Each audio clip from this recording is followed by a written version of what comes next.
does everybody know about does everybody know the co-creative TA principles? There's 3 from Tudor and Summers, and then an additional one that was added by Robinson Paul. And so we have a commitment to present-centered relating, which is about, you can talk about staying in your adult ego state, you can talk about being willing to get interested in the here and now of what's going on and staying in the present. About we-ness, so that's about a willingness to join in a process with others where there's me and there's you and then there's we. And also shared responsibility. It's not equal completely because Paul and I are holding, we're facilitating and kind of holding the frame, but more or less. And Paul added unconditional positive regard. Do you want to say anything about that one, Paul? Well, just, I suppose, to me, with Keith and Graham's original article and the subsequent writings, it was always implicit that the okayness of being present-centered and we and sharing responsibility was based around okay. And for me, when we are working co-creatively, it's more than just okay. It's about being more positive and more curious and more supportive. So I went with Rogers's view of unconditional positive regard and made it sort of mutual. So it's like you're rooting, if you're the therapist or you're the supervisor, you're sort of rooting for your client or your supervisee rather than just being there with them. Yeah. So that's my sense of being co-creative, is that you're wanting to generate something really positive and fruitful. Yeah, I think it's an interesting one for me, Paul, because I think sometimes I don't feel like that about my client or other people. Then, as we've done, because we and as a 6, we spend a whole week kind of living out the principles, don't we, once a year, and that's bloody hard work. We've just done it, and there was a lot of times when we didn't feel positive about each other, and I suppose we were willing to look at that, weren't we, to understand what was happening. And we, you and I had a really co-transferential experience, didn't we? Where you, for me, became my critical dad, and I think I became, I'm not sure for you, but what happened, but something. And that was really interesting and difficult, and we had to go away, didn't we, and come back to it. Yeah. Because I think what happens with clients as well sometimes. So I'm conscious Nicole's here with us as well. She's part of the 6 or the 8. I just wonder whether Nicole wants to add anything to what we've been saying, Bev.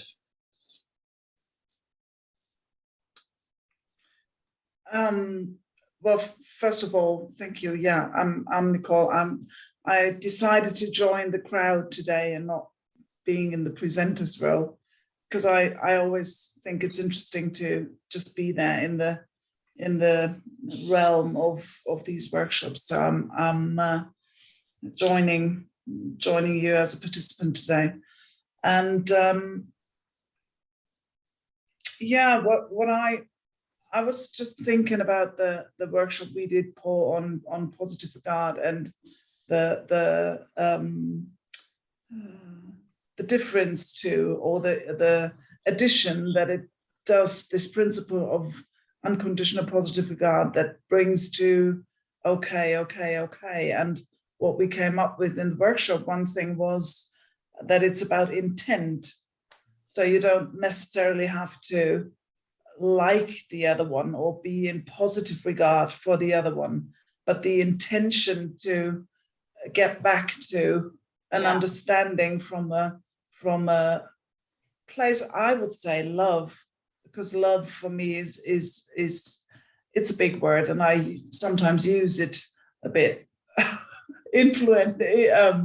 How do you say? Too much, maybe. So, but unconditional positive regard is about love and about the intent to come back and really work things out with one another.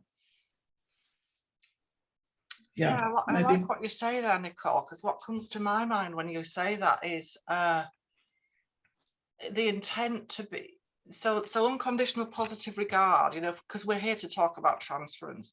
You know, you could link that to an idealizing transference, couldn't you? Yeah. And it could become past I, really.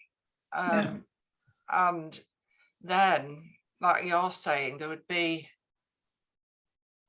be an intention to get back to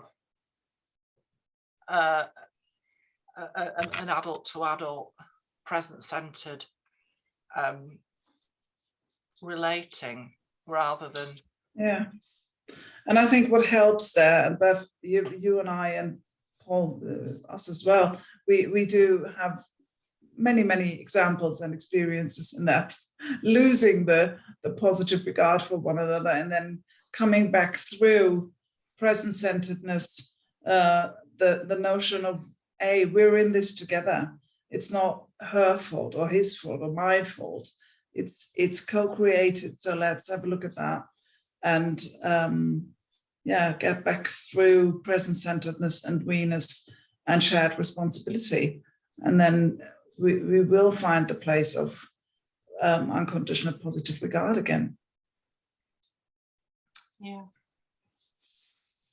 Maybe that's in. So yeah. Okay. No, it's. I mean, yeah. I mean, we've got a kind of a plan that we thought we would do, but then talking to Paul just before we came on, we were going to say something about how we think about transference in a co-creative frame, but then I wondered whether I thought it might be nice to hear from everyone, from people here, about what transference is for you, or how you work with it, or how you understand it, or so I think that'd be I'd really like to hear from people. What do you think, Paul? Yeah, and sort of say if you've got any ideas about how you would relate transference to these principles in a co-creative relational space, we'd be really curious to know what your thoughts are. Nice idea.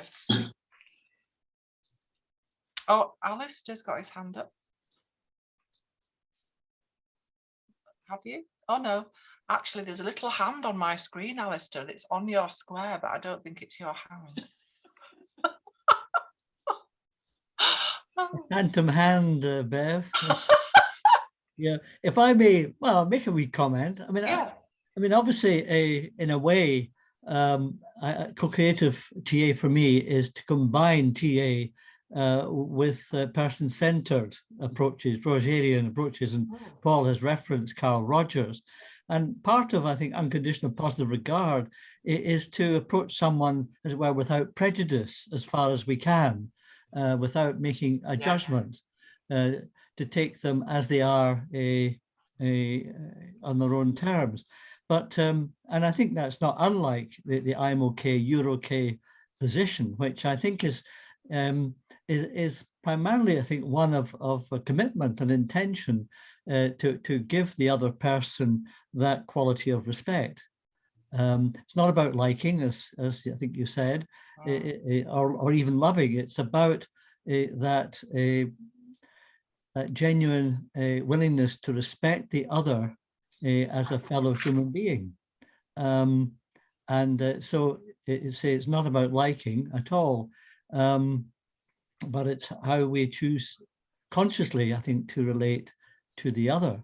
But one way I think about transference is that, well, we all have memories that we hold.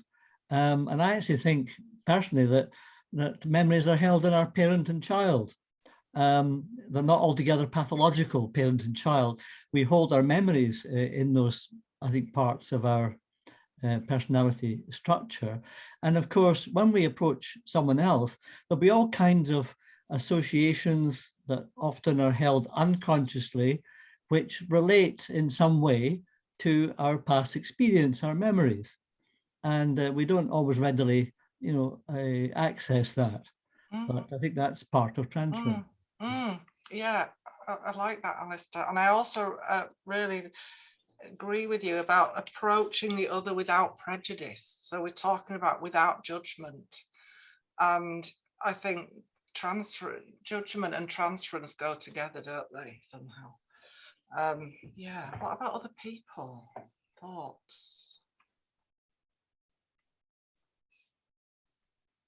Oh, Amy. Well, I've just been through a very interesting journey over the past 5 minutes. So as Paul said, we're going to look at the diamonds. I thought, brilliant. I understand them. I get that. I think it's beautiful. I think it really works for me. And then when you said, Paul, the theory from CCTA is not really developed yet, I thought, oh, I've got that. Because this is where, as I'm kind of developing on my road to CTA, I'm trying to fathom out where CCTA fits in with my relational approach. So I've swum around third order structure and transferential domains, and I'm like, wow. So an excitement of the simplicity of what I've seen in the CCTA, but I guess a confusion for me about where that sits within the rest of relational. And I suppose my disappointment may be, okay, that's not the answer, but I'm hearing that's possibly what we might be exploring. I'm really smiling, Amy, because it sort of links a little bit to a conversation that Paul and I have been having over today, really, about what people might be interested in, and I said I thought people might be interested in the two different, as you're saying, and I think we agree on this, Paul, don't we? That well, I find it useful to have both, that we've got a 3 ego state model of personality structure, which goes into third order, which I find really helpful. And the integrating adult in a way offers us a 1 ego state model of health. This ever expanding, present-centered self. And we can have two, we can have different ways of thinking about people. Theories are just stories that people tell about what they think happened, aren't they? Really. Yeah. And I think both these models work, but I'd love to hear from other people about that as well. And also, Amy, to come back to you and see how that lands with you.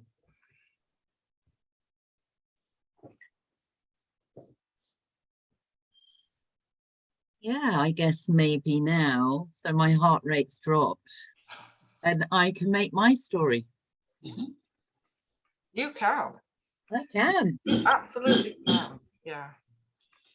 As Bev said, we've been having a conversation over email, about every time Bev has a gap between client and I've got a gap, we've been sending an email and having this long conversation today. And for me, I will flip into second and third order, particularly around impasse theory and Mellor's work, that you can't really use Mellor's work without getting into second and third order. So I switch from using co-creative TA generally to using second and third order and Mellor and structural ego states and Bernie and stuff to actually do a more detailed analysis and get a better feel for what's going on. And where is the impasse from? Is it a recent one? Is it a very early one? Is it trauma one? Is it held in the body? Is it held in P2? Just to get some sense of how to work with an impasse. Yeah. And I wonder, actually, you use the word switch. I wonder if it's that, if it's, for me, maybe if that synthesis of how I'm using them together in my head. So as Bev said, you know, we create our story. Yeah, exactly. I mean, if you want to hear from Graham and Keith, what they say about this is when the client expands his or her adult, they in effect decontaminate and or deconfuse introjected parent and archaic child ego state. So as that material unblocks the resources in those ego states and that becomes available in the present, that's kind of another way of thinking about them, translating across them, if you like.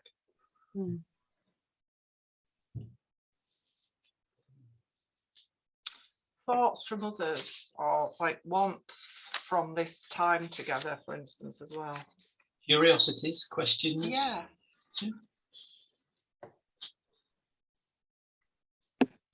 I guess for me, I'm a second year student, and I read the Co-Creative book, and it blew my mind. I thought it was brilliant.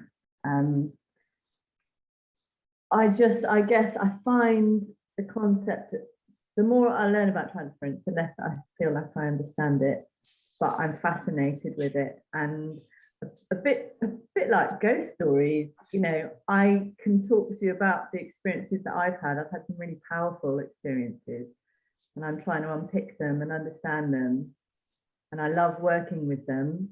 Now I'm seeing clients, and yeah, so I guess I'm just here because I'm interested in reaching out and making contact with other people and just understanding through that, really. Yeah, that's helpful, Helen. Well, so in response to that, and this is just going to take a couple of minutes, I'll say something about my way of thinking about transference. I really like what Alistair said, because I think that's, you know, it sort of makes it very everyday. It's what we do, don't we? We kind of put maps of our previous experiences onto people. And I've thought about transferences in two ways, and this has come from my learning as a relational TA therapist, and in all sorts of reading that I've done. So there's, for me, broadly two types of transference: introjective, which is early, and that's the longing to be loved, and those early needs that you might think of as C0 if you were thinking about a 3 ego state model.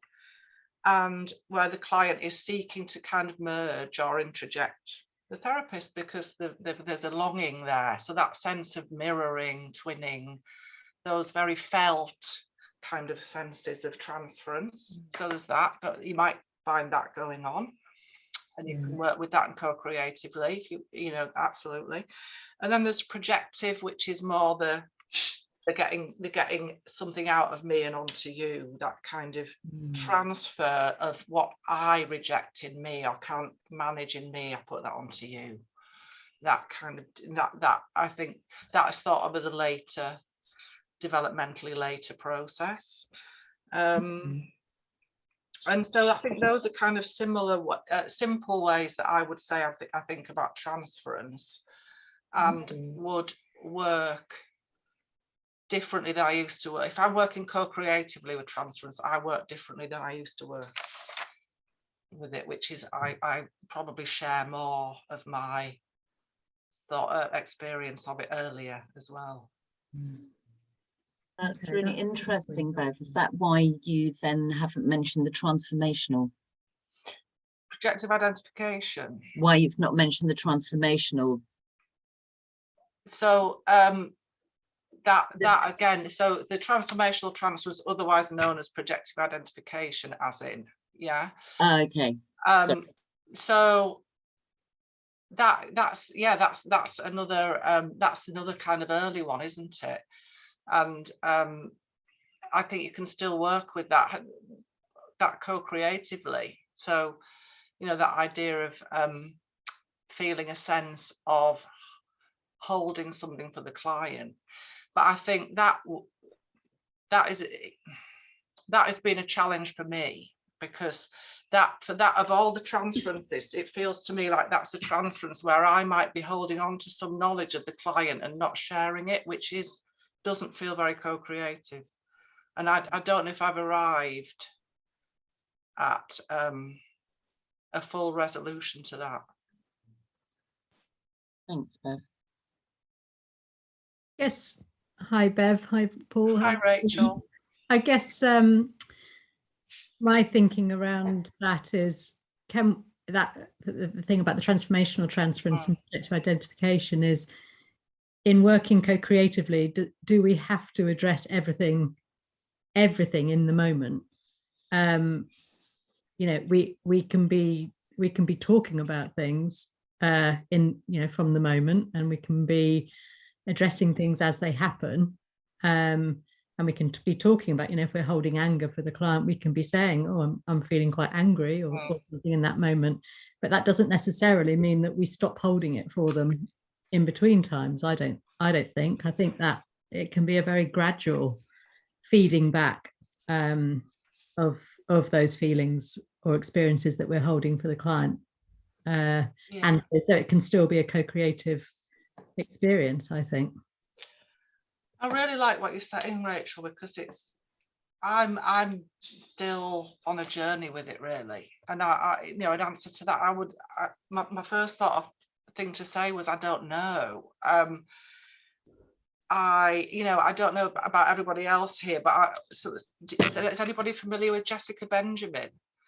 And she is a psychoanalytic writer, but she's got really interested in really working co-creatively, and she's written a book called Beyond Doer and Done To, and it really that kind of captures what she's saying.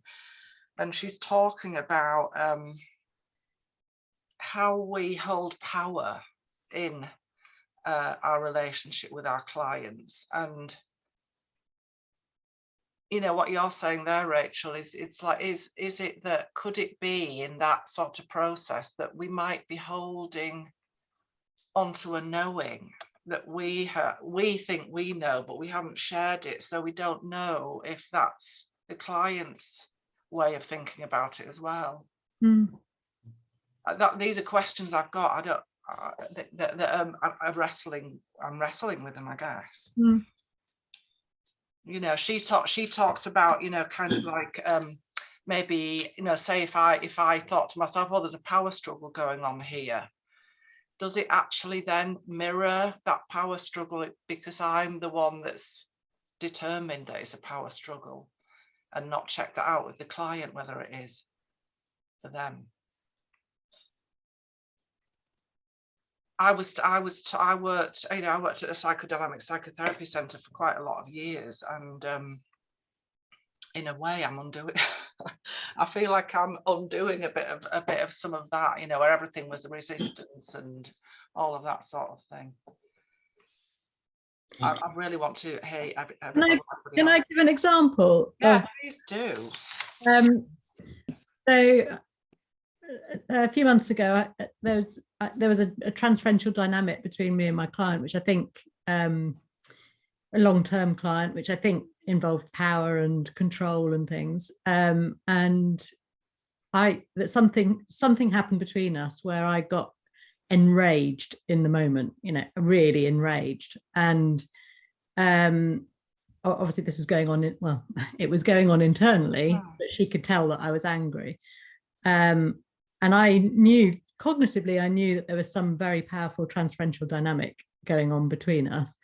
But I think it was so powerful that she said, oh, are you angry? That I knew that if actually we explored it in that moment, that I could be really punishing to her. I could have been really destructive in that moment to explore it there and then. Even though I wanted to, I knew that actually I had to hold on to this for a while because it was so powerful.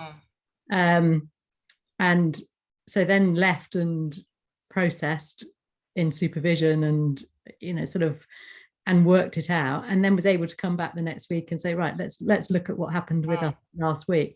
For me, that's still co-creative. I think for me, it's a combination of working and using Hagen and Seal's model of transference to understand something of what happened for both of us, but then working co-creatively, even though it wasn't in the moment, absolutely in that moment. And that's kind of how I will work with things. And I think it was I was both, there was both a projective transference, I was becoming somebody for her in that moment, and there was something of a transformational transference. I was holding some of her rage, and me going away and processing it in supervision and making it more manageable. I could hand that back to her gradually over time. So I think it was both. And I like this example, and I wonder whether would you, Paul, because you're going to show talk about the diamond, aren't you, Paul? I am. I wonder if we could use Rachel's example. Yeah, I'm just on there. Is that okay with you, Rachel? Let me just find how to share my screen again. Here we go. It's going to turn my radiator down. It's suddenly come on, and I really don't want it on. Okay. So this is Amy's diamond that she loves so much and really understands. So are people familiar with this, or is it worth us talking everybody through it? I think it's worth talking through it, Paul. Okay. So this is how Tudor and Summers describe co-creative relating. So these are, they look at it really simply in terms of present me or past me and present you or past you. And there are only 4 ways that we can relate in terms of a co-creative way, just like like the OK Corral, but using present me and you instead of I'm okay and you're not okay or whatever. The diagrams here are only examples of transactions. They're not the only transactions that can happen. Yeah, certainly in past in the partial transferential transactions, which is one of us is past and one of us is present, it can be from any of the ego states, not just the ones that are shown here. Oh. And with the past I, past you, it can be any of the archaic ego states. So any transaction between parent and child on one and parent and child on the other one. So they are just examples. And the way they explain it is that the idea, the goal in a co-creative relational space is to be present I, present you, and be present-centered, in we-ness, positive regard, and sharing the responsibility. And of course, we all know that nirvana doesn't happen very often. Yeah, one of us at least is very often in the past or in a transference from somewhere, and when we get like Rachel was describing, it's past I, past you, and I'm getting really angry and I better not say anything because I know what I'm going to get back. So we can be in any of these states, and the idea is that we become as aware as we can in the moment, in the present, as to which of these 4 places we're in, with the client or the supervisee, or in an organizational or educational context. And the idea is to be aware of where we are and take some responsibility for helping the client to progress and develop, and from a therapy perspective, to help them unravel, and decontaminate or deconfuse or whatever. And they're really clear that the important thing for the therapist or the supervisor is to keep constantly aware of which of these 4 aspects we are in with the client. And our responsibility is not just to work towards bringing them into the present or bringing ourselves in the present and ending up in the top diamond. It's about being conscious of knowing where we are and exploring it and making a decision as when is the most appropriate time to bring it back into the present and explore what was going on in the present. Yeah. And I mean, even, you know, Keith will talk about, and I certainly use past I, past you in quite a lot of supervision stuff that I do. So I will be consciously allowing myself to join the client or the supervisee in a past sense, in a total transferential transaction. And the difficulty in doing that for me is to remember, keep count of and remember that I'm actually playing, yeah, and that I'm not actually in it completely, because you can lose yourself. Yeah. And then it's about taking this shared responsibility, more of the responsibility than we would normally do in the top box, to actually account for things and make a decision in terms of when is it a good time to bring us back into this present I, present you, and explore what was going on in the present. So I'm thinking about Rachel's example, Paul, and Rachel, where would you say that you were in that moment of your anger on this diagram? Well, interestingly, I think leading up to it, we had been in the. So am I saying I'm the. So you're obviously you're the therapist, and then yeah, but am I? Yeah, you're yes, sorry, you're I, yes. So I think we started off the transactions in present I, past you. So I was in adult. Yeah. Something started happening in the client's child. Yeah. And then she said something to me, I can't even remember what it was now, but something so enraging. Yeah.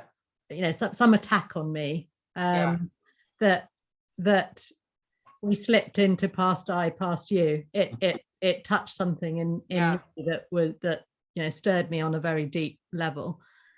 So that's when I was enraged and kind of felt like I think about Helena Hagedorn's sort of metaphorical seatbelt. You know, you put the seatbelt and survive it, but do everything you can to not retaliate. And that was what I was being drawn into, a real attack back. And there was no way that at that moment I could have gone back into present I, present you in order to explore it. I knew that if we started to explore it together, I mean, I said I'm feeling attacked. I said, but I couldn't explore where has this come from, because I was feeling too persecutory. Okay. It sounds as if you were almost stepping though, Rachel, between the bottom and the top diamond in a way. Like you had awareness of, oh, that's happening for me and I need to take care with that. Yes, it's kind of like it's kind of but I think this comes from experience. Yeah. In terms of being able to hold an objective, observing ego. Yeah. At the same time as losing yourself. Yeah. But the observing ego is not because I was lost as well. There was not enough to fully explore. Yeah. I think you're absolutely right. Well, I don't think she was going into present you. I think it was flipping between past I, past you, and then I can't remember whether I'm I or you. Present I, past you. And flipping between the two. Yeah. But knowing that we couldn't fully explore it until I'd gone away and processed what was my part and what was being evoked in me from my past. But what would that look like? So how did you close that? Because that's an interest to me, because something happened there that you, it sounds like there wasn't a rupture, so you managed to close it down and then you kind of picked it up again the next week or something. No, I think there was a rupture. We were right in the middle of a rupture. So you know, we'd yeah, there was for you, yeah. Yeah, we were misunderstanding each other. We were Yes, sitting on each other's vulnerabilities. We were right in it. But it was only because I could go and process. Yeah. Okay, what was my part in this? In terms of, you know, what was evoked in me by the attack? Where might she have been coming from?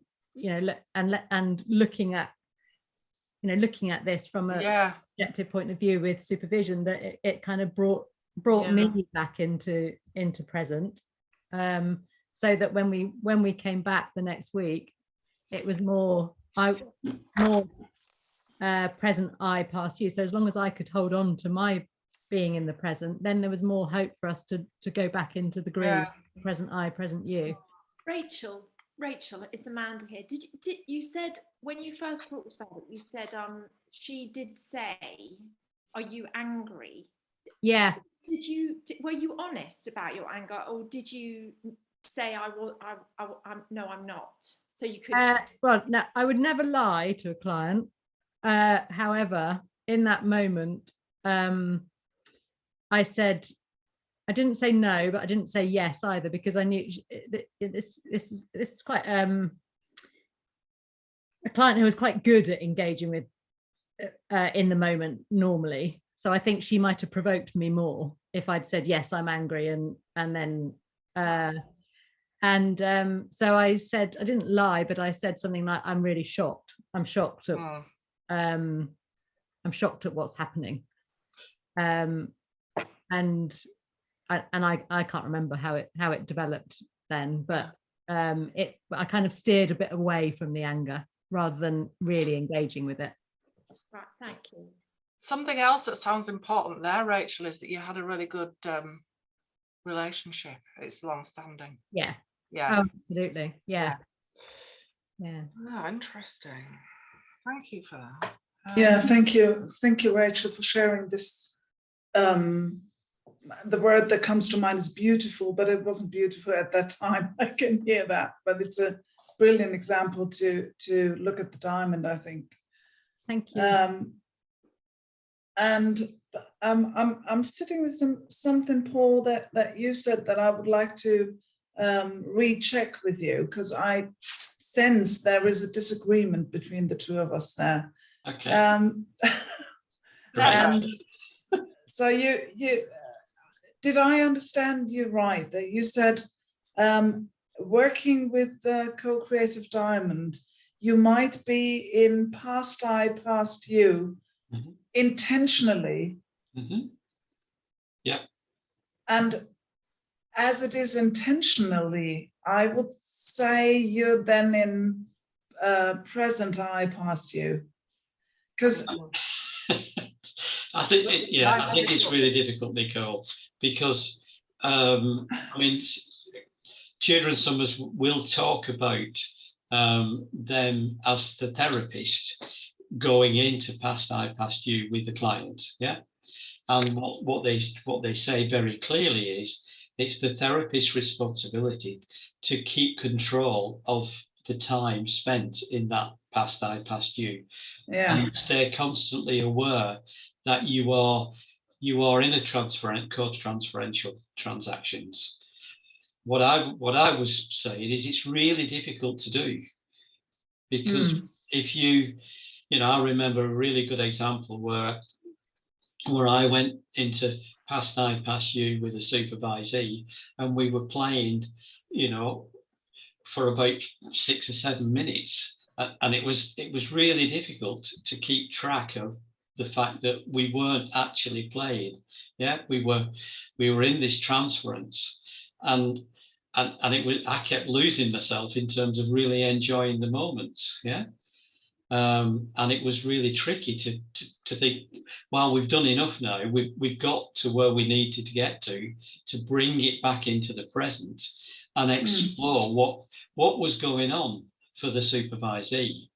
And it was amazingly powerful because the supervisee remembered why they used to do what they were trying to sort out to not do. So, that makes sense. Yeah, and thank you, Paul, for clarifying this, because the very important part in that is for me now that the past I, past you, when we're in that place, that doesn't necessarily have to feel like an emergency or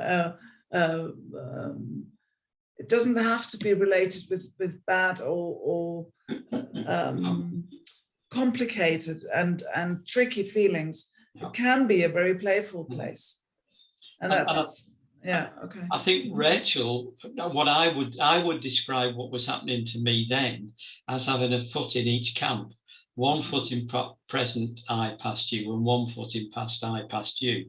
And I would describe what Rachel was describing when she was aware of her anger and she was partly present centered and knowing that she couldn't let it out and she couldn't bring it into the room.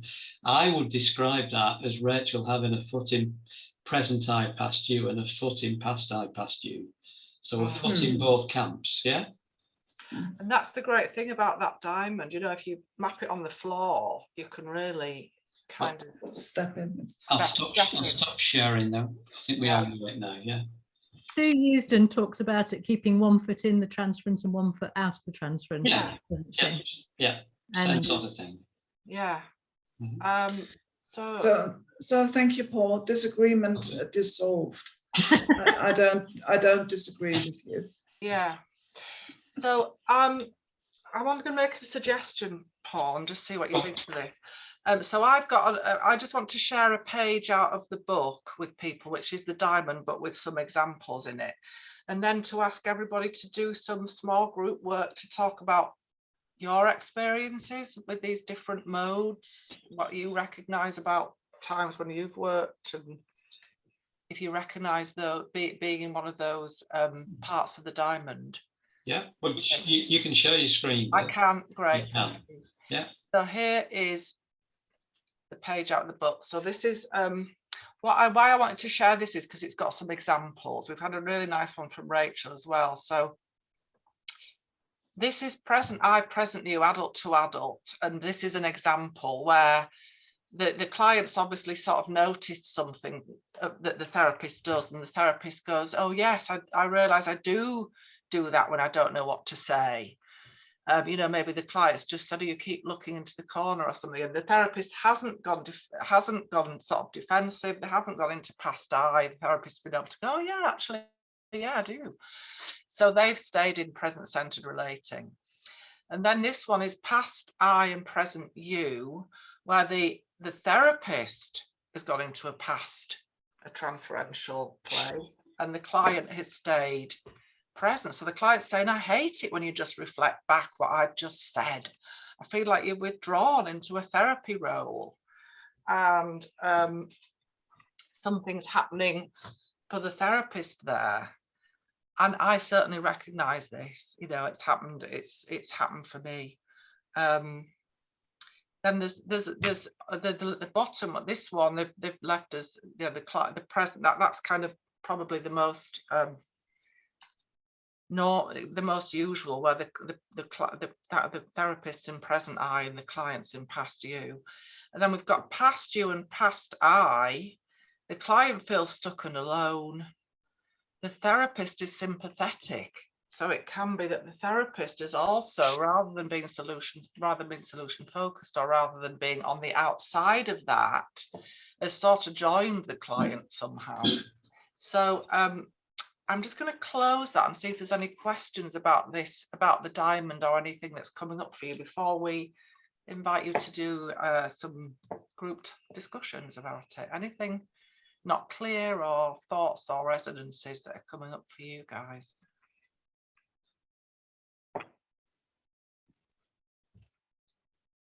Why have they not given an example for the fourth one? What, for the present I and past you? Yeah. I think that's, well, my fantasy about that is because they think, well, that's the usual, that the therapist is in present I and the client's in past you, past them or whatever, or you know what I mean. I did ask Keith about that. And what did he say? He said the page wasn't wide enough. There you go. There's your answer. Although it actually is, but so any more questions or thoughts about transference, about the transferential? Go on, Amy. You're always good. You're always good for one. I'm always good for one, am I? Well, I'll take that as a good call. So, Rachel, first of all, thanks for sharing that, because it's kind of brought my diamond to life and made a bridge between, which is great. So my next curiosity, because there are always more curiosities and questions from these, which is brilliant, is do you think, so I've got that foot in both camps, present I, present you, past I, past you. I've got one curiosity about, as you've been having your discussions about, is it a foot in each? What's the observing self? Or is there a role of the observing self which isn't a foot in each? And whether you think we always need to go through the middle diamonds to get back. What do you think? I suppose my real question is have any of you got an experience when with the client you've gone, because I haven't, gone from past I, past you, straight to present I, present you? I can't even think of Okay. have that sense of what's Yeah. rupture and repair. I think that's a great invitation to people, like, has anybody got an example of that? I think it happens all the time. Mhm. You know, just a moment. And I think this is where co-creative TA is so great, because you catch it in the moment. Just a little feeling of, oh, they said something and I reacted to it, and what happened there between us. Mhm.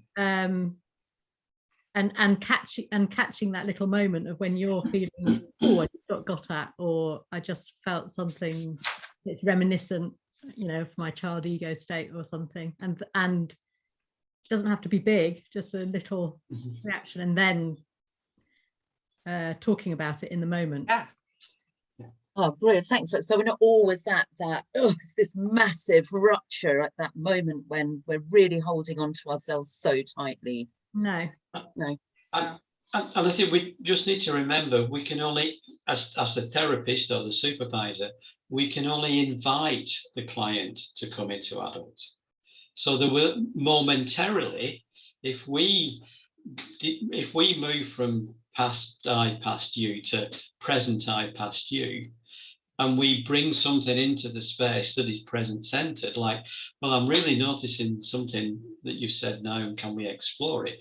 There's that millisecond or two where they, oh, okay, so, and they choose to move to present with you to explore, or they resist it. And they react and they resist, and they say, no, I'm not having this. Yeah. Yeah, and they may go into a different transferential place. Yeah. Well, yeah, because people might be really invested in holding on to you as the idealized mother, for instance, or the hated father. And no matter how much you in the moment invite them to see you, they need to go through a process with that, don't they? Yeah. And I think for me as well, I was going to say that talking with clients about meta communication is really helpful here. You know what I mean by that, where you get interested in communicating about communication, a bit like Rachel was sort of saying, and others have said about where in the moment you notice something, and it might be about mentioning the noticing.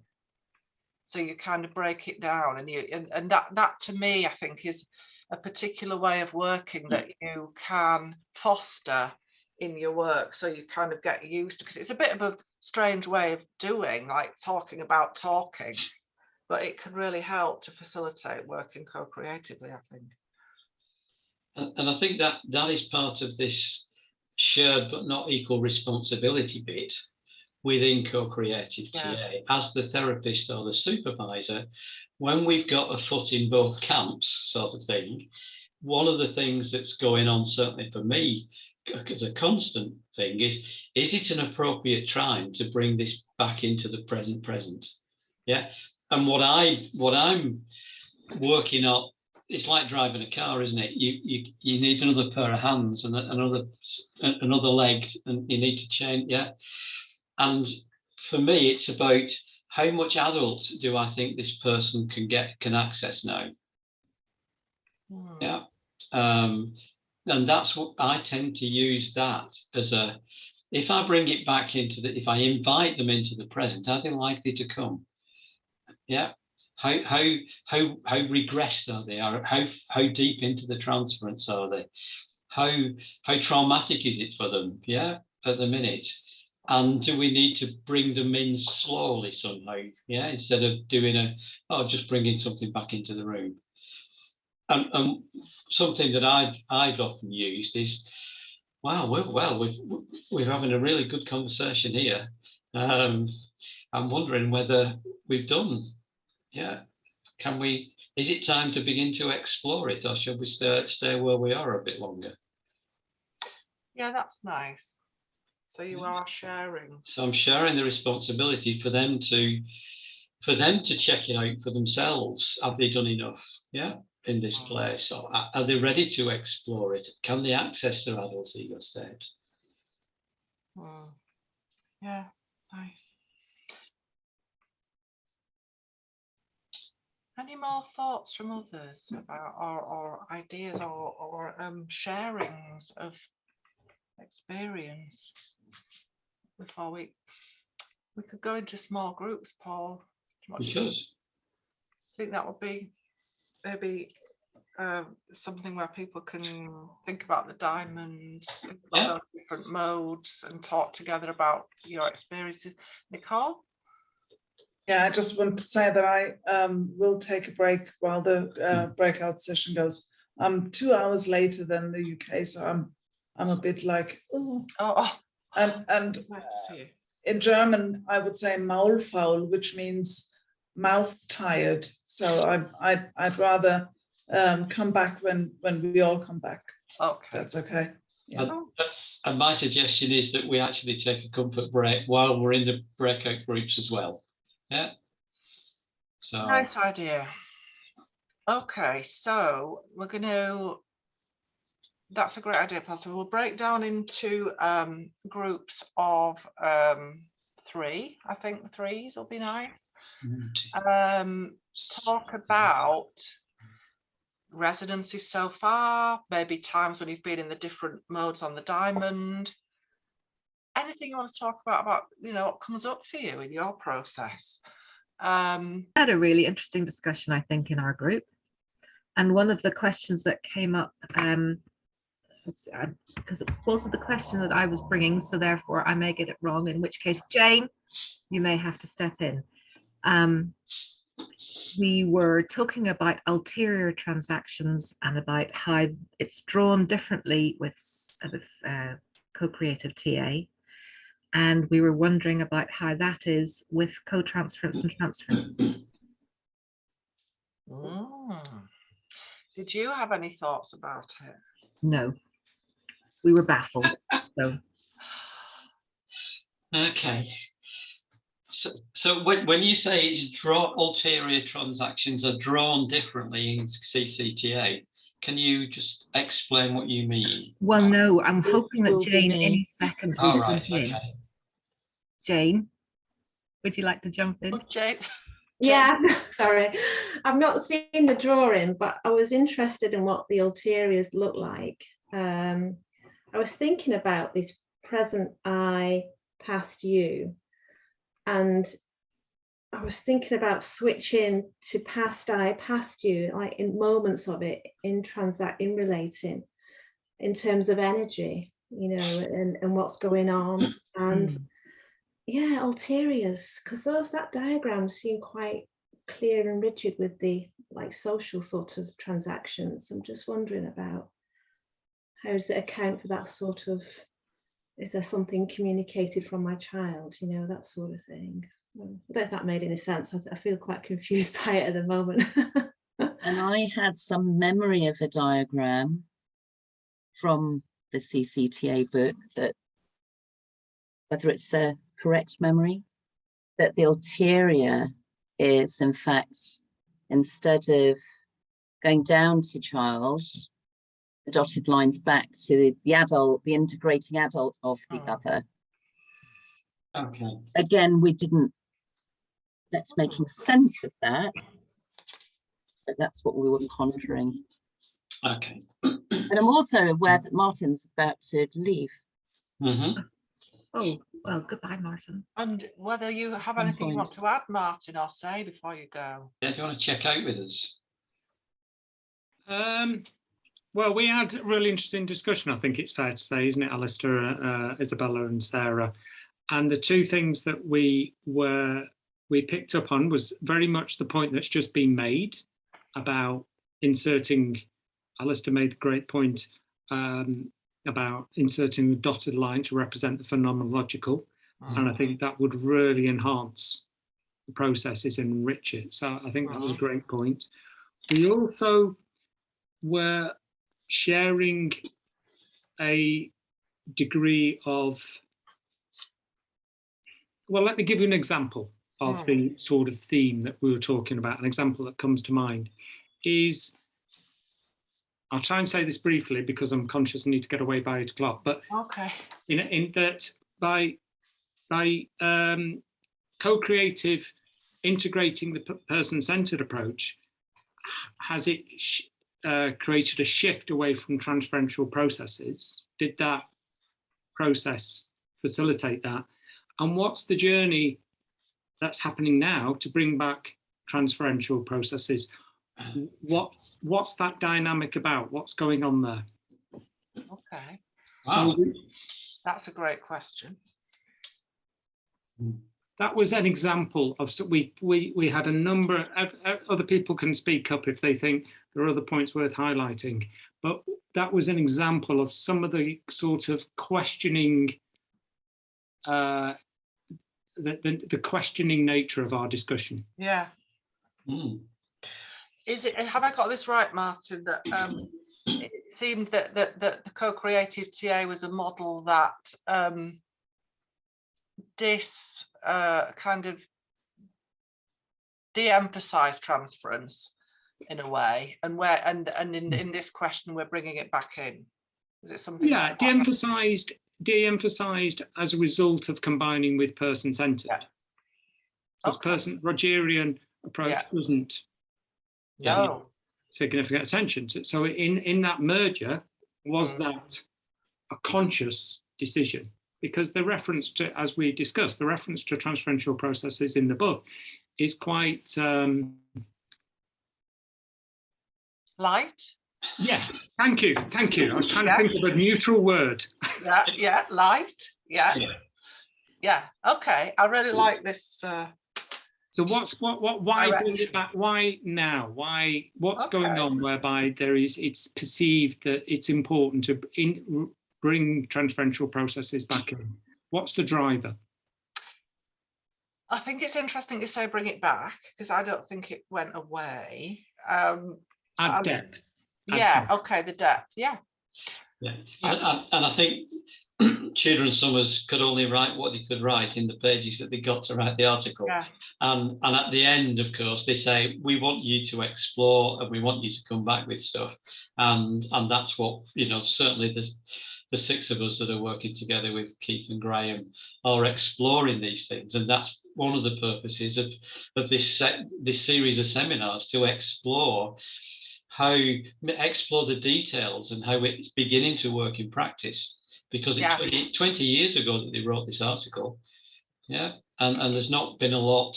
It's only the recent past that there's been a focus on co-creative TA. And I'm sad that you have to go, Martin, because you've left us with a great thing to talk about. Throw it in and then leave you to sort it all out. You'll get a link to the recording so you We can will. find out the answer. Yeah, good point. Thanks, Paul. Yeah. Thank you. Well, thanks a lot, everyone. Have a great evening. Yeah. Thanks, Martin. Martin. Bye. Cheers. Bye. If I could just come in, what I was saying in the group with Martin, Isabella, and Sarah is that in classical TA, the way it was diagrammed was that at the social level, you had the solid line, and at the psychological or transferential level, you used a dotted line. And it seems to me that if you remove that, you have actually sometimes a confusing model, because it's the solid line social level at which we're most conscious. And actually, if you're both past I, past you, by definition, it's out of awareness. Yeah.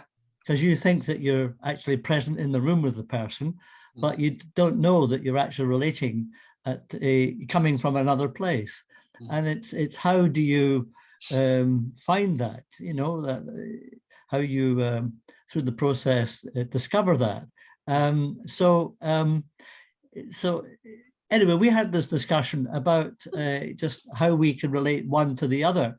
And one other thought was that with unconditional positive regard, there's a great invitation actually to rescue the other person, not to make them uncomfortable, not to challenge, but, just to be almost like Carl Rogers himself, that a idealized loving father figure that is so accepting, is giving you a space to explore your own situation, but is maybe light on challenge. Yeah. Wow, that's a really interesting comment, Alistair, because my view is it's the opposite. It's absolutely not rescuing from a co-creative perspective, because it's about being present and non-defensive, and part of that is actually challenging. Yeah. So certainly for me, what I notice is the invitation to rescue, yeah, as a transference, yeah, and I, as much as possible, I pick it up and stop myself, yeah, because that would not be co-creative. That would be taking responsibility. Yeah, and I've had this. I've thought this as well about this, Alistair, because I think that the words unconditional positive regard, as if no matter what, I will. But you actually, for me, Alistair, you kind of answered your own question earlier when you said it's about holding a position that is without prejudice. So it's not, I hope, marshmallowy and rescuing. Yeah, I'm partly reflecting. I've supervised person-centered therapists, and my experience has been that they can be very reluctant to offer that challenge to their clients. And that is, that's a very different way of being. Yeah, I think it is. I think you're right about that. I mean, what Rogers said, isn't it, was that James Sweeney told me this recently. I thought it was quite amusing. Rogers said that he ignored the transference and eventually it went away. Which is one way of doing it, I suppose. So there's been a few things here to unpick. What's it about that we bring the transference back in? I don't think we're bringing it back in. I think there was a lot of questions asked about what, and still are, about, well, okay, but what about the transference? How do you work with that? My understanding from Keith and Graham is that they very much do view transference as a thing. It's viewed as being phenomenologically real. if we're experiencing something in the moment, a piece of pain or whatever that's archaic, but it's happening, that is happening, and it can become a source of inquiry and meaning making. And we're experiencing something in the here and now that belongs in the past, so we can, I wouldn't want to not acknowledge that. That's my way of thinking about it. I'm conscious Amy's had her hand up. Amy, go for it. Sorry, and I really heard what you just said, Bev. Going back to what Alistair was talking about, and Paul, this is your fourth point that you added in, isn't it? I've heard you guys speaking about unconditional positive regard and what you call mutual positive regard. And in that change of words, to me, that is that change of emphasis from that, from UPR, which does have possibly those connotations of rescuing. I just wanted to add that because I was hearing different language going, thinking the mutual is really powerful for me about the shift. So which one is it for you, Paul? Because I agree with Amy, actually. Well, for me, it is mutual positive regard, which is also about self-regard, not so it's mutual for me and the other person, and we invite mutuality, because I think unconditional positive regard, to my mind, is what is about the other person. Yeah, so it's not. So we miss having positive regard for ourselves. A mutual positive regard is I'm okay, you're okay. Mm-hmm. It is. Yeah.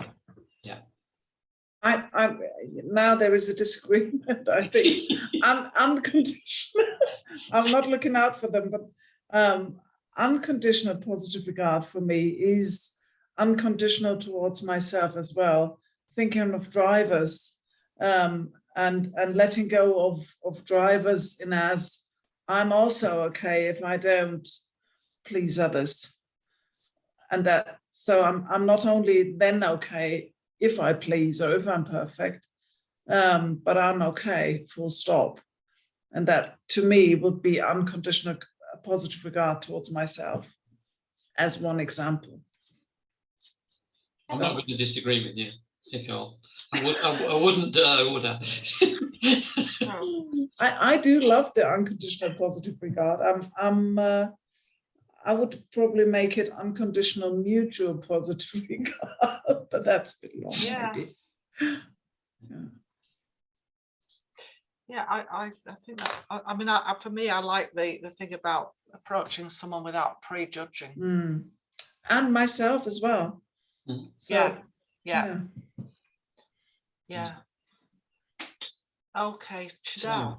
I actually thought it was unconditional mutual positive regard. I didn't realize it wasn't. And so I've been tootling through all of these lectures on that basis. Well, that's great to clear that up. Yes. So the other thing about it, though, is that talking about the potential for challenges, I think that if you are treating someone with mutual regard, if you are treating someone as an okay person, and if you are treating someone as someone that you are co-creating whatever it is you're doing with them, then challenges have to be part of that. If you go soapy softly, then you're not doing your work, and no one grows, no one has the opportunity to change, no one has the opportunity to reconsider where they're at.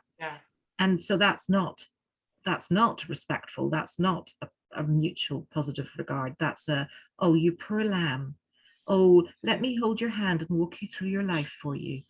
That's not what we're about. So I think that challenges are most definitely part of what we're doing. And challenges for ourselves as well. I mean, we all have our learning edges, no matter how far we are on the road of working with clients or patients or other people. So we do have not only the challenge for the client is essential, I think, or a core part of our work, but challenging ourselves as well. Yeah, absolutely. Isabella, I think you were having your hand up a minute ago. Yeah. I just sort of struggled to find the newness in any of this, if that makes any sense. And the fact that I just think, well, I'm doing it, and I know lots of people that I know, you know, and if we think about Bern's early work as well, there was all around intuition and you know, working with the transference. And again, the mutual regard, again, that I'm okay, you're okay. And I wondered, you know, for me, it sounds, you know, we've already got other skills in TA, and I think, you know, we can take from them. And is this, I mean, this is me just exploring some of these questions, because I love the thought of co-creative, but I think I'm already, I don't think I know I'm already doing that. Just by being me and being a therapist. So yeah, I'm like, okay, and I work with the transference, and I am, you know, and I use TA, but I'm quite moved towards psychoanalytical work as well. And I'm going, yeah, so it's like, I feel as though I'm missing something. And I'm like, what is that? You know, what is it? If it was, you were selling me something, say, it's like, okay, so what is it then that's there? And that's only from my understanding. This is not in any way a criticism of such. No. It's like, oh, you know. Do you mean, Isabella, what is new or what is different? Yeah, because it seems as though it's bits of what we're already doing. Okay. That's what I mean, you know. Okay. And we've got it in the TA world. So we've got, you know, for me, it feels quite, some of it classical and some of it relational. And then again, you probably have the other sort of skills in there as well. So there's, and is that co-creative? Well, I've got a thought for you. If you want it. Maybe this might be something that is not necessarily new, but challenging. It's certainly challenging for me, and Paul and I and Nicole have been talking about it, is to what extent do you agree with this statement that it's possible for all of us to think about regressive states of the self as they happen in the present moment, and to get interested in them and to work with it? So to what extent do you agree with that? Because if you really, if you're going to work really truly co-creatively, then every time you feel anything like, you know, a sense of a transference or something going on for you, you would take it that your client can deal with this, you can bring that in between you, and you can work with it right there and then. I don't know, Bev, I'd need to give it more thought. I liked Rachel's example, because I think that is a bit of what you were saying there. It is. And I think a thought for me, and somebody picked up on it as well, was, oh, Rachel, so what did you say then to the client? You know, because there's something very much, isn't it, about acknowledging to the client that what you're picking up is real as such. It makes sense, you know, your feelings, that you have no words for, matter in this room with us. But it's and I think maybe you're saying that that's my learning around this. Okay, so what do you bring in? What do you hold? But again, I think I'm already doing that. The type of work that I do, that's what I mean, Bev. It's like, So and that's something, you know, for us all to learn from. Like, how do you do it? Like, what do you do? What does that look like? Like, if you know, if you take it that you're, because what we can do, certainly in maybe a more psychodynamic frame, if we were working like that in a more psychodynamic TA frame, we might be thinking about timing, thinking about when do we make that intervention, when do we hold it. We might go to supervision. The supervisor might say, well, you maybe need to hold that for quite a while, and then kind of think about when to bring that in. And if we were working more co-creatively, would we find a way to bring that in much sooner than that? And these are questions that, that I'm still wrestling with myself, to be honest. I really like your question, Isabella, about what.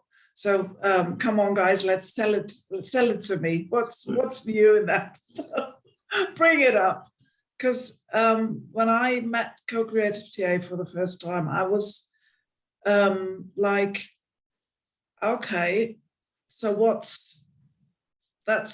I had the feeling that I was reading and speaking about things that I was already doing, and it was not so much new and really revolutionary.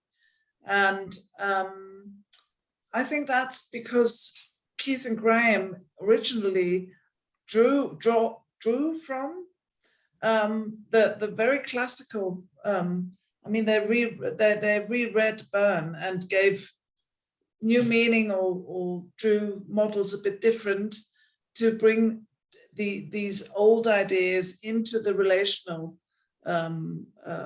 framework or way of thinking. And I mean, they worked very closely with Charlotte Sills and Helena Hagen. So it's all relational TA in a sense. And I think what Paul said in the beginning, there is not very much writing from Keith and Graham about transference and countertransference more than the diamond.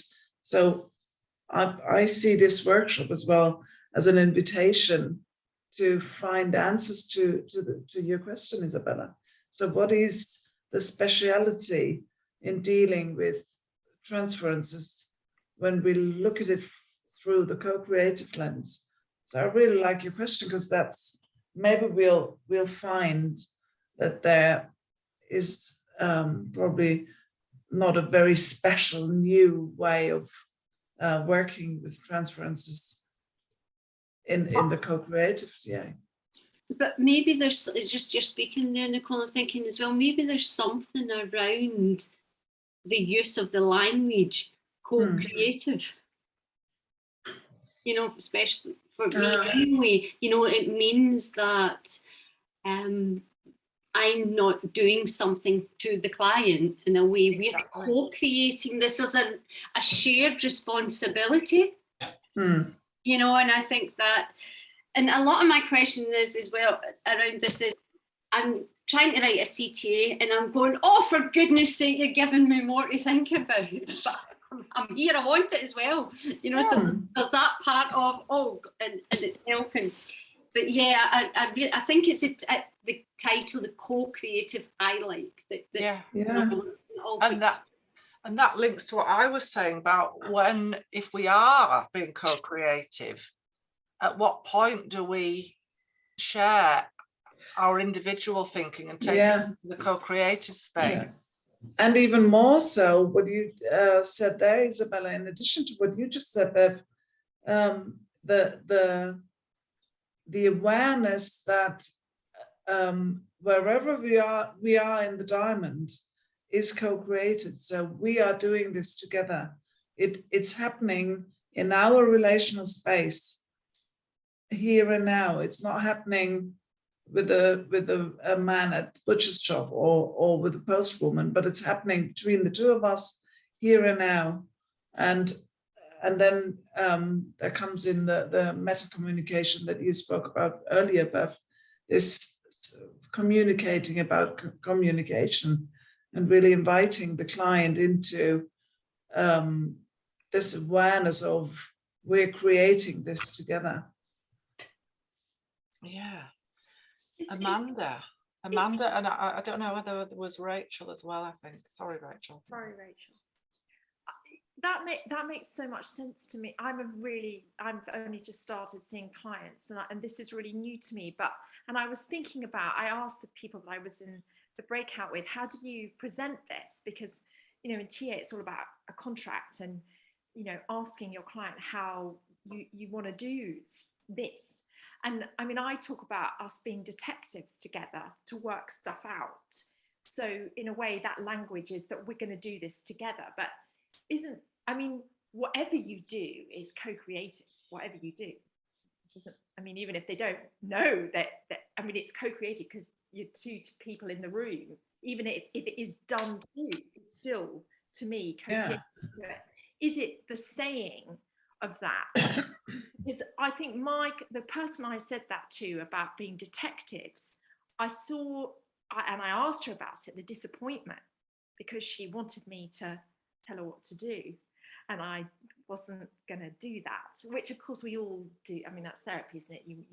They are solving their own problems. But I'm just wondering if part of it is the language of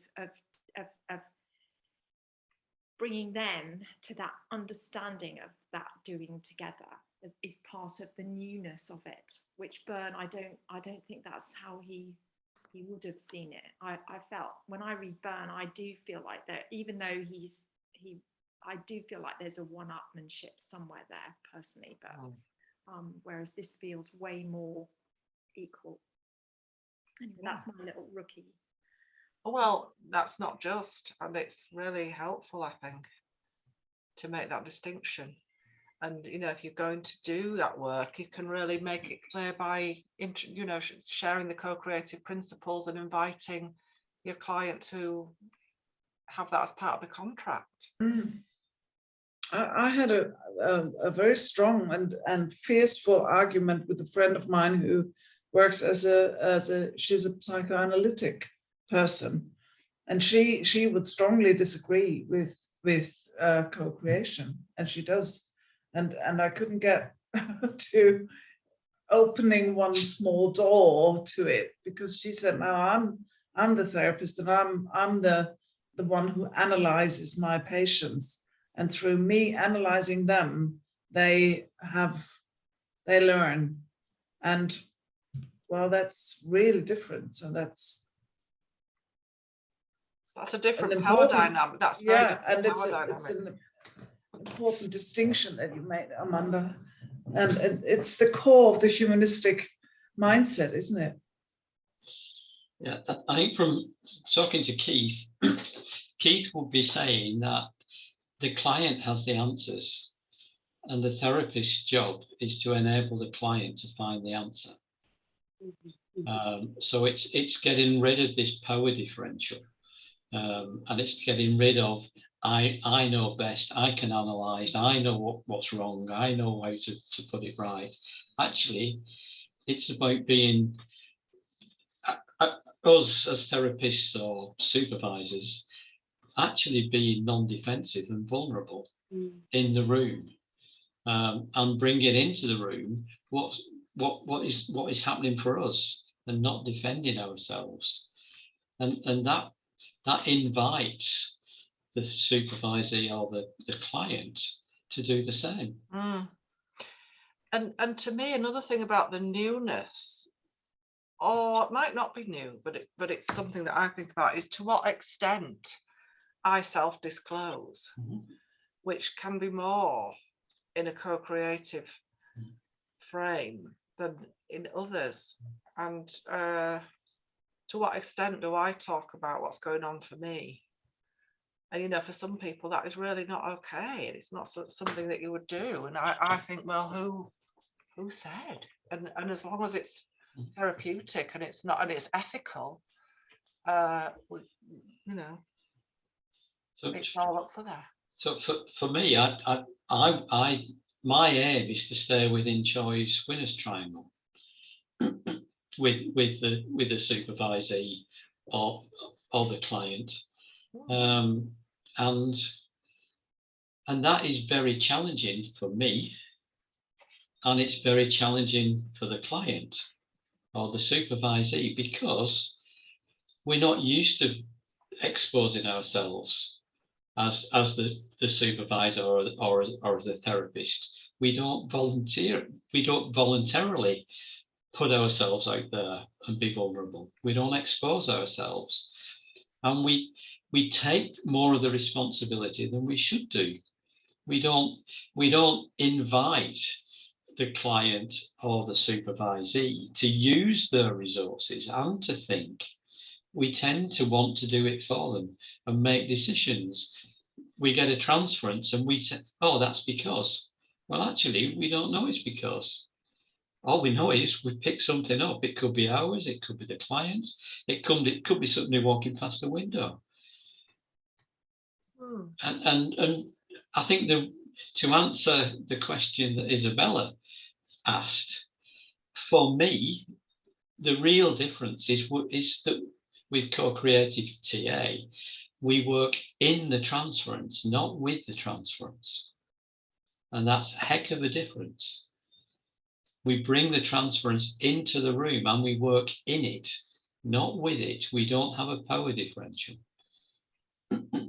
We're curious about it and we invite the client or the supervisee to be curious about it and support them to explore it in a non-defensive way.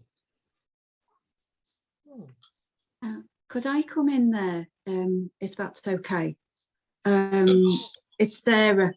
About because what you're evoking for me is about modeling humanity, really, and this invitation really to go beyond ego defenses. I find, because now I'm starting to see about, when you mentioned power dynamic, I started thinking about archetypes and I started thinking about the structure of Western society, actually. And about how I feel we've got locked into that a way of living. And this seems to really address that quite fundamentally. And I think it's it can be very challenging, I agree, and very new concept to move beyond the ego and be in your vulnerability and humanity, and also to say, I don't know, the unknown, uncertainty, all these things that for me I was taught you could acquire security and certainty. So this feels really quite I've suddenly got very interested in the co-creative now, what this is about, if that is the case, by the way. Well, I think it is. I really like what you're saying, Sarah, and what comes to mind as you say that is about power and about you know, kind of dismantling power structures that can well be present. I'm a psychotherapist, so in a psychotherapy frame, on a psychotherapy world, and it is, you know, it is more vulnerable. You know, it's a volunteered vulnerability, however. So this is a vulnerability that comes from present-centered thinking, where I'm willing to enter that and not need to be in a higher place or whatever. And also what I think about that is that then normalizes it, invites it, whatever you want to say, in the other, that they can then challenge me. It's not just about me challenging them and their sort of ways of, what about that might me being challenged by my client? And that can be a bit like, oh hell, I don't know if I signed up for this, but you do. And it enriches for me a lot. And I think one of the things that we've learned to do, and we take it into the therapy room and the supervision room and the teaching room, is that we like to know what's going to happen. We think we live in this fantasy world that we can predict what's going to happen and we can affect the future. And actually, one of the things about co-creative TA is letting go of that. And being, if you're really present-centered and you're really not defensive, then you've no idea what's going to happen next. And I think that's the real challenge with co-creative TA, that we can't predict. You know, as much as Bev and me have spent, you know, a day last week and a day, a few hours in Greece and emails today about what the hell are we going to do tonight? All right, we've covered the stuff, but we've not followed a plan. So it was a waste. It was a fantasy that we could actually predict and do a workshop in the way that we wanted to do it, because it's not real. No, I disagree. Of course you would. I disagree. I think we knew that it would be like this, and we've had questions that we wanted to ask people. And the great thing is that we end up generating between us questions and answers. I've really expanded my frame of reference. It's given me all sorts of ideas, and these really challenging, deep, interesting questions that people have been asking. So in that way, I think it is what I expected. But it's the right notes, but they're in the wrong order. Okay, for you, right? For you, okay, not for me. It's like, because it's all a bit messy, Paul. Yeah, something like So that. creative stuff. Yeah. I'm conscious about, it was Martin, I think, before he went, I think it was Martin, there's talking about ulterior transactions. Yeah, it wasn't just, it was Martin and Alistair, I think was. Yeah, somebody Isabella, else. I think it was as well. Was in that group. Yeah. It was in the group, yeah. Yeah. Because I think I think one of the differences with co-creative TA is about the ulterior transactions, because what we are looking to do within the co-creative space is have ulterior transactions that are congruent with the social message.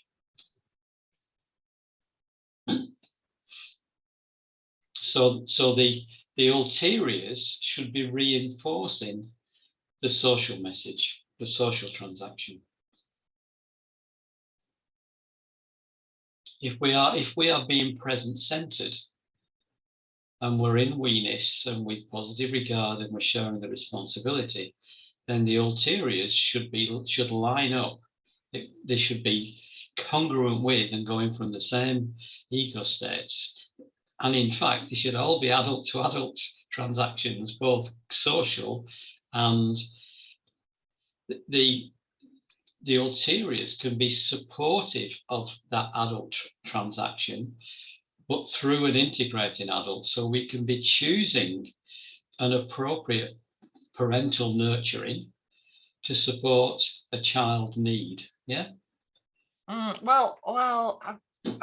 Okay.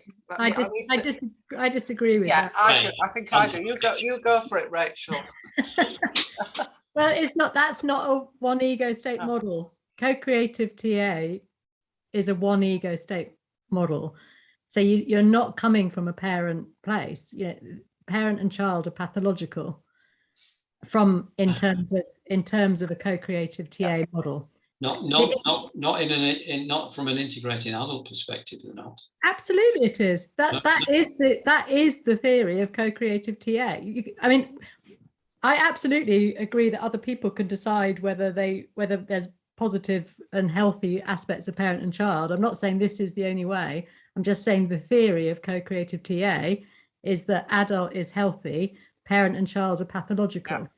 Yeah. That's absolutely what their theory is. It is. Yeah. Okay, but that changes when you use an integrating adult. No, it doesn't. Yeah, it does. How?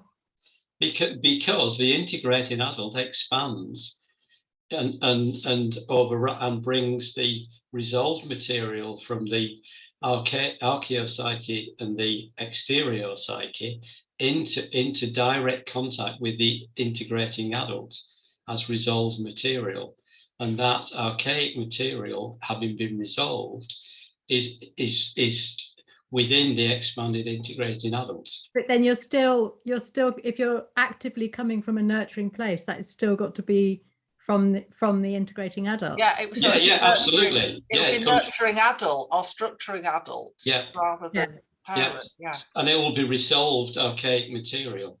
But so working co-creative, I guess I just want to clarify. Yeah, it's great. Especially for people who are training.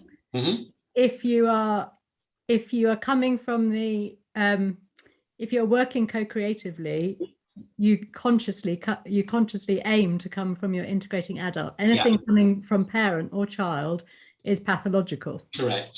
Yeah. But that's not what you were saying, Paul. I guess that's. Yeah. So. No, what I'm saying is, if we are present-centered and we are two adults and we are working in our integrating adults, we will be choosing the supportive material that has been resolved from our past, that is being expanded in, that our adult ego state has expanded to cover as resolved material. So it is supportive material, not defensive. It's not pathological anymore. I think you're making this more complicated than it needs to be. And what we're doing is linking co-creative TA with integrating adults here, and Graham will use his dynamic ego states and not integrating adults. Graham will look at it from a different perspective. So it depends on what model of ego states you're using. But co-creative TA is using the integrating adult model. No, it's not. No, it's not. No, it's not. That's if you link co-creative TA with Keith's view of the integrating adult, you are. If you link it with Graham's view of dynamic ego states, it's a different model. With Graham's model, you will have parent and child, yeah, because he puts it in the red loops. But it's still present-centered relating. Yeah, it's present-centered relating, which has got to come from adult. Well, it's not okay. So we're not always present-centered relating. We've got partial transferential transactions. Absolutely, but we're the aim. Adult to adult. Yeah. So not parent or child. Yeah. So if you're linking it with Graham's model of dynamic ego states, it would be the blue loop stuff, which is the adult ego state. And if you link it with Keith's model of integrating adult, it would be what's in the integrating adult, which includes the resolved material. So that they are slightly different models. I guess, but I guess the main thing is that it's adult to. That's not what you said originally. You said it's from getting from the nurturing parent, essentially. And what I want to clarify for people who are training is that this is adult to adult relating, and that if we act with a parent or a child ego state, that is pathological. Wherever you think that the adult has come from, whether we're always an integrating adult from conception, like Keith thinks, or whether we have integrated aspects of parent or child, the point of co-creative TA is that we are aiming for adult to adult. Mm-hmm. And there might be resolved, resourceful, nurturing parent aspects in this integrating adult. Yeah, so basically I would see it as we can bring resources into, resources become freed. In that process of decontamination or deconfusion, resources become freed to be used present-centeredly. But I wouldn't call them, I would call it structuring adult, nurturing adult, rather, because that becomes too confusing to use the others. And it's because we're mixing metaphors.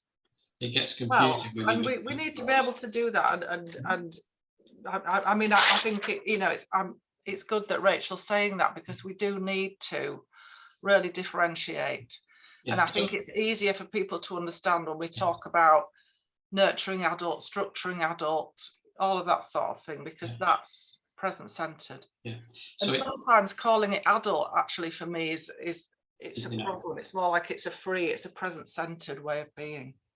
So if you use a functional fluency model, it's the structure and nurturing and cooperative and natural child, or natural behaviors. It's those 5 in the middle that are within the integrating adult. That's another model. Yeah, that's another model. But to my mind, that's how I use it. Yeah. In terms of those structuring and nurturing and cooperative and natural spontaneous are actually from our past that have been resolved. I'm going to give an example, and I'm just going to give an example to sort of like explain how I think about it. So if I have flattened myself a bit in my archaic child ego state, not let myself play, and then I do a bit of deconfusion and I become able to play, that resource goes into my present-centered integrating adult. And I then become playful, and I would call that playful present-centered me. Yeah. So that's my way of thinking about it. Yeah. Mm.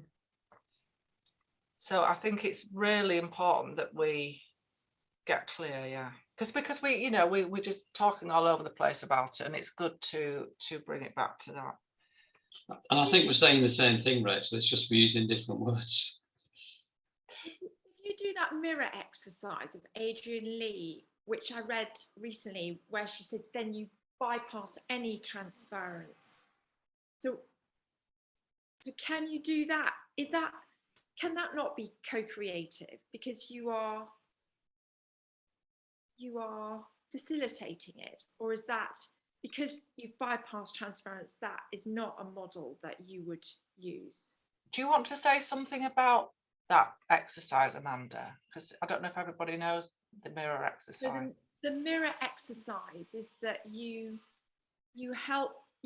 allow the client to access a younger them. So say they're 7, you might even use a photograph so that they can really visually see their 7-year-old self, and they're looking in the mirror at that 7-year-old self, so it's sort of boundaried.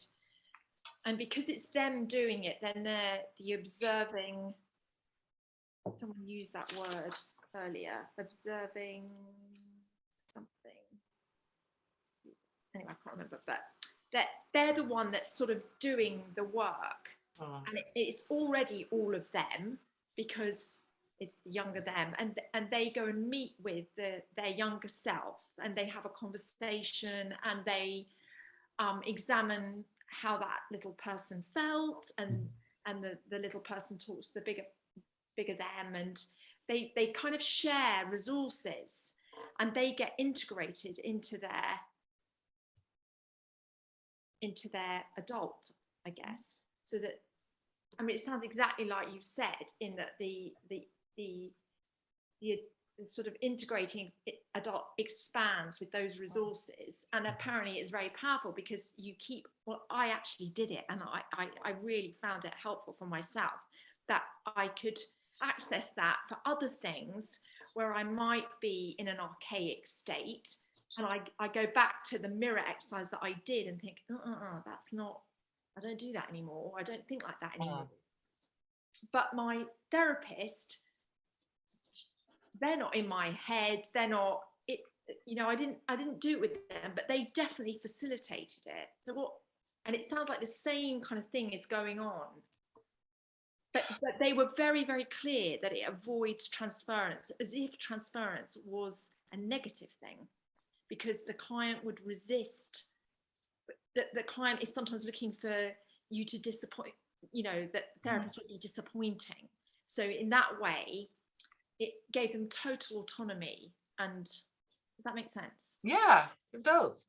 It sounds to me, from what you said, Amanda, that you did expand your frame of reference, that you expanded your capacity to think about yourself, to reflect, to have parts of yourself available to yourself that weren't available before.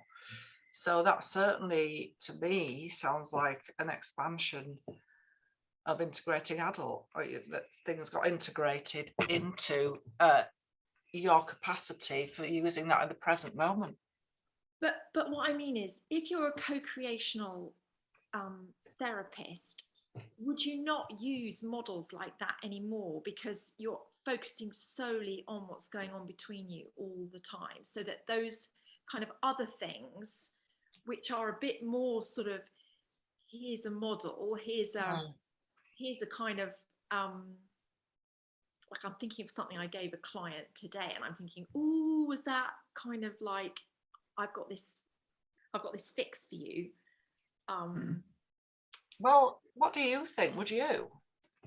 oh, well, I love models because I'm a thinker and I love that. I mean, I've got problems with my feelings. That's probably what I need to do more of, but I love them. I love that. It gives me awareness. But yeah, what about other people? What do you think about that? About Amanda's question about using models, and would you do that if you were, would you see that as something that you would do if you were working co-creatively? Use it, well, it's more of an exercise, that, isn't it, that you invite people into. But you're definitely, like, I share drivers. I mean, clients seem to Oh, love right, okay. drivers and that, and so that is very kind of, I'm giving you something that you don't know yet. Well, you know it, but I'm going to label it and frame it for you and make it more kind of accessible. Is it in the interests of the client? Is it in the, are you doing it with positive intent? I guess I'm asking you because I want to know, have you thrown out some of that stuff because it isn't so co-creative? Or do you still dip into those other things? So the co-creativity is about the relationship with the client or the supervisee. And it's about, can you work in the present with them? And are you supporting them to get what they want out of the relationship? And if it's about decontaminating and deconfusing, and you can use a model or an exercise to support them to do it, to expand their adult, which is the purpose of the whole exercise, then great. I mean, we were talking to Bev just before we started. I use a lot of stuff from Nella on impasses to support people, and it really works. I think we're back to this idea of using both models. Yeah. They both got use, because, we don't have to throw one out and say, well, I only stick rigidly to that one. Yeah, maybe yeah. For me, the 3 ego state model is really useful. And so is the 1 ego state model. And I use them together and differently. And there is something like, Rachel was saying, and we need to be clear. So we need to be clear what we're using and what that means. And it's different. Yeah, it's very different. Yeah. Thank you. Okay, it's 10 to 9. Somehow. This has given me loads of food for thought. Always more questions than answers generated. Yeah. Can I, so I'm just kind of eating my dinner at the same time. I do apologize. Something I've been sort of sitting with was sort of the conversation about power, which I completely get. I'm at the end of my 3rd year of training, so I'm doing quite a lot of transference and counter-transference this year, which sort of feels like learning a new language almost. But I'm also sort of sitting with what Rachel was talking about in terms of when you become aware of something, and actually how do you bring that back to a client in a way that is sort of ethical and right for them. When so I'm thinking of one client exactly where I feel, which I'm exploring with, and I'm putting it back to my bit, but I felt this real pull to be like a teacher, some authority figure for him, and I'm like, gosh, what's going on here? And I don't know, it would have felt very shaming to have brought that straight back to him in that moment, because he was deeply shamed throughout his life by his father, and I think there was some sort of father type transference, so I've taken it to supervision and feeding it back slowly, and I'm just thinking about that. I don't know, it doesn't feel ethical to me somehow to be sort of almost throwing it straight back into the room without me processing what's my stuff, what's his stuff, how do I do it in a way that is ethical for him, but being mindful of the power dynamics as well. I don't want to be some authoritarian psychoanalyst that's saying, no, I analyze and I just tell you what's going on with you. So that's sort of what I'm sitting with at the moment. How do we hold this stuff and work through it in a way that's in the client's best interests? Yeah, such a good thing to bring in, Alan. And I think your point about the potential for shame is something that we really need to hold centrally, and that sensitivity to if we're bringing something in, if we notice something, if we've got an idea about what's going on, how do we share that in a way that's sensitive? And it's about timing, and are there ways that we can test the water? Is there something about talking about what we mean by meta communication, for instance? We might do something about that. We might talk about to clients about what transference is. So we don't hold all the knowledge about these things, that we can share that thinking with our clients, and then so, you know, when they kind of go, oh yeah, so that maybe that means, like, if I kind of imagine that, like, you're my mum or something like that, like someone has said to me, and I've said, yeah, you know, and we can look out for that, you know, and we can sort of like see what happens. So it's almost like you unfold together, so you're not the one holding all the knowledge about the theory. You can share it. That's one way that you could do it. And I really like your sensitivity, like, and it is about, you know, we've got our ethical principles, we've got you know, commitment in relationship, protection, responsibility, all of those things that we're juggling really every time we make an intervention, aren't we? I mean, the fact that you're talking about it, you know, tells me something about your sensitivity to that. Yeah, in fact, and okay, yeah, you're right. And I am seeking to do that with him, and to bring. It's not. I'm not holding it all. But I guess it's how do you give it back in little bits? And I'm not. Maybe I'm misunderstanding what CC co-creative is. It's not. Maybe you're not saying you just. You're aware of something, you bring it straight into the room. I'm just. I suppose it's just that. How do you? Yeah. Titrate it almost in a way, so you're giving it back in a way that, and working through that together in a way that works for the client and their understanding and your relationship, and it is not a withholding process, but a process that is working through in a way that the client can deal with and understand, I guess, is what I'm well, and these are the questions that you know, we are sort of working through with you, really. It's like, what do we mean by it? What does it look like? And some of the things that you're saying, yeah, I think it would look like that you'd be titrating it. And then somebody might say, but is that truly co-creative? And I would say, there's some of the things you've said, well, we've got to be careful about shaming people. You know, where's the balance between that?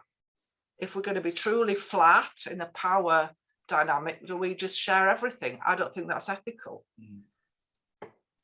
And it comes into this decision about have they got a big enough, deep enough, expanded enough adults to cope with it? And who decides that? Pardon? And who decides that? Yeah. I'm really curious about what goes on between us when we talk about transference, because I don't know whether that's where the power comes in. Yeah.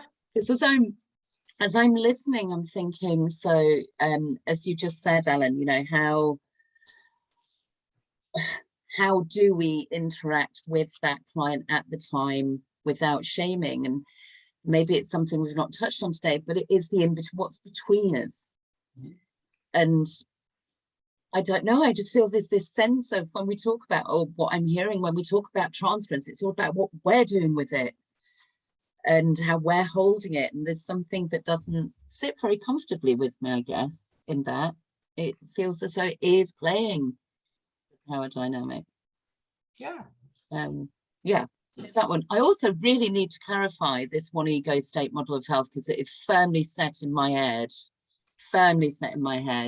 There's a one ego state model of health, which views a dynamic integrating adult that can integrate parts of parent and child. But when I think of the model, they are pathological, they are grayed out. So even the model of decontamination, they're not even looped how, and now I don't even say how they draw it, because I'm not sure whether it's Keith or whoever, but the decontamination, they're like separate circles. They're not even saying there's a bit in. They're saying once you've worked through it, it's in integrated adult. and it is part of your integrating adult, but what's left there is pathological. And now I'm kind of leaving, thinking, gosh, I thought that was really cemented in my head. Well, look, here's the book, Amy. That's what. Oh yeah, and this is what I'm looking at, but this isn't a conversation that I've heard this evening. Yeah. So a bit like, yeah. So the middle one is dynamic, happening. Da, da, da, da. The others are greyed out, hard, calcified fossils, which when we chip bits off and they become available, they become part of our integrating adult and are no longer pathological, archaic parent-child places. So in that model, the parent and child are seen as pathological because they have not, any content in there has not been integrated into integrating adults. You got it. And of course, they don't, in co-creative TA, they use archaeopsyche and exteriopsyche, not just parent and child. Yeah. Sorry, I then need to be quiet. When I think it was Isabella was speaking earlier, saying what's the difference? For me, it's really subtle. It's just like there being two ends on arrows sometimes, instead of them just going one way, or the script matrix not being drawn like that, but being drawn like that. So it feels subtle. I'll be quiet. And you don't need to be quiet. I really like your questions. And you know, models are there to help us. And when they start getting confusing, it's not helpful. So let's be clear on things and use what works for you. Yeah, and it's okay to change metaphors as long as you know you're changing metaphors and using a different metaphor. That's and you guys going for CTA, that's the important thing. You can as long as you're clear in terms of what model you're using, that's fine. Yeah. Gosh. Wow. Great conversation. Yeah. Really great. I love it. And it's you know, we're here to join you. Like I hope I've shown you that I don't have all the answers. Like Paul said, we don't. And we're still kind of in it with you. Very much so. So checkout time, guys. 2 minutes. What are you taking away? Do you want to say goodbye? Do you want to tell us a curiosity of something you've taken away, what you've enjoyed? What, as you wish. Thank you, Bev and Paul. I think you've facilitated this really well, and facilitated good discussion and questions, and yeah, it's been really stimulating. And I think the thing that I am left with co-creative TA is it's about the real relationship, and and actually Patricia Clarkson talked about that a long time ago. So it's not completely new, no, but there's something about the focus on the real relationship rather than the transference that I think is a very different slant to Byrne and psychoanalysis and Hagel and Searle's transferential relationship, and that to me has been solidified tonight. Thank you. Nice. Thanks. And we can only have this sort of a conversation if you guys do what you guys have been doing, which is being in the room with us and in the relationship and not being defensive and asking some fantastic questions. Yeah, it's been really good. I really appreciated your sharing of your example, Rachel. I think that was really helpful. Oh, thank you. Yeah. You're welcome. And your challenges. Can count on that, Paul. Yeah, but that's how we sort things out, isn't it? And get underneath it. It's great. Thank you. Oh, sorry. No, go. I was only going to say thank you. It's been another very stimulating evening, and I've thoroughly enjoyed it. I feel like I've learnt lots, and I'm grateful. Thank you very much. Ditto. Yeah, thank you. Yeah, thank you. It's been lovely listening to you all chat and meeting you digitally. And yeah, thanks very much. I miss having this whiteboard that you can scribble on and do diagrams and put arrows on, and it's really difficult over Zoom. I know there are ways, but it's not like just getting up and drawing something. Yeah, thanks as ever, guys. There aren't many things that I miss my dinner for. This is one of those, because I always go out chewing over a few more questions. So enter that metaphor. Thanks as ever. Brilliant. Thanks, Amy. Thank you, guys. It's been lovely to be there and bundle along. Yeah, it's been great to have you. Wonderful. Thank you. And Looking forward to our next workshop on transferences. There will be another one on the 30th of June. So if you want to join us there, it'd be lovely. thank you all for helping to explore and give us some more insights into transferences from a co-creative perspective.